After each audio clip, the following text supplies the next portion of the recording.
Jesus. According to the Gospels, Jesus began preaching in Galilee, an area in present-day Israel. Initially, he preached in synagogues, or Jewish places of worship. The crowds that gathered to hear him grew larger, so Jesus began teaching in open areas in the street, on hillsides, and by the Sea of Galilee. Jesus called a small number to be his followers, or disciples. His disciples were mostly commoners such as laborers and fishermen. Throughout his life, Jesus spent time with the poor and the sick, rather than those who were wealthy and powerful. The teachings of Jesus based his teachings on traditional Jewish beliefs. However, the Gospels claim he put special emphasis on love and mercy. Of all the Jewish laws, he said, 2 were the most important. The first was, "You shall love the Lord your God with all your heart and all your soul." The second was, "You shall love your neighbor as yourself." According to the Gospels, Jesus informed his followers that the kingdom of God was coming soon. To Jesus, however, God's kingdom was not an earthly kingdom of power and riches.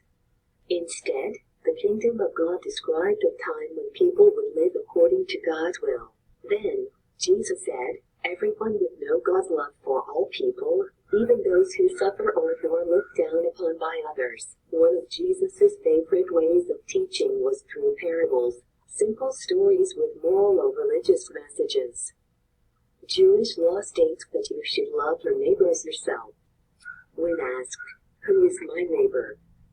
Jesus replied with the parable of the Good Samaritan. In this parable, a traveler was wounded and robbed on the road. 2 local people passed by and ignored him, but then an outsider called a Samaritan stopped and helped the injured traveler. In this parable it is the outsider, and not the neighbors, who shows compassion and stops to help the traveler in trouble. Because of the Samaritan's good deed, Jesus considered him a neighbor, worthy of love. Some Judeans worried that Jesus' growing following would cause trouble with the Romans. Although it was easy for some people to view him as a troublemaker, Jesus did not directly preach revolt against the Romans. The crucifixion and resurrection according to the Gospels. After a year or 2 of traveling and preaching, Jesus went to Jerusalem for the Jewish festival of Passover, which celebrated God's rescue of the Jews from Egypt more than 1,000 years before his time. Every year, thousands of Jews traveled to Jerusalem to celebrate Passover. Roman soldiers remained on watch for anyone who might start a demonstration against Rome. According to the Gospels, Jesus explained that his enemies would come together to destroy him and that he would be killed. The Gospels then tell that one of Jesus' disciples, Judas, had decided to betray him. After a final meal with his disciples, Jesus went to pray in the garden. Judas then reported where Jesus could be found. As Jesus was led away under guard, the other disciples fled. Christians call Jesus' final meal with his disciples the Last Supper. Jesus had gained a large following in Jerusalem. The city's Roman rulers feared that his supporters might create trouble, and they worried that Jesus might lead a revolt.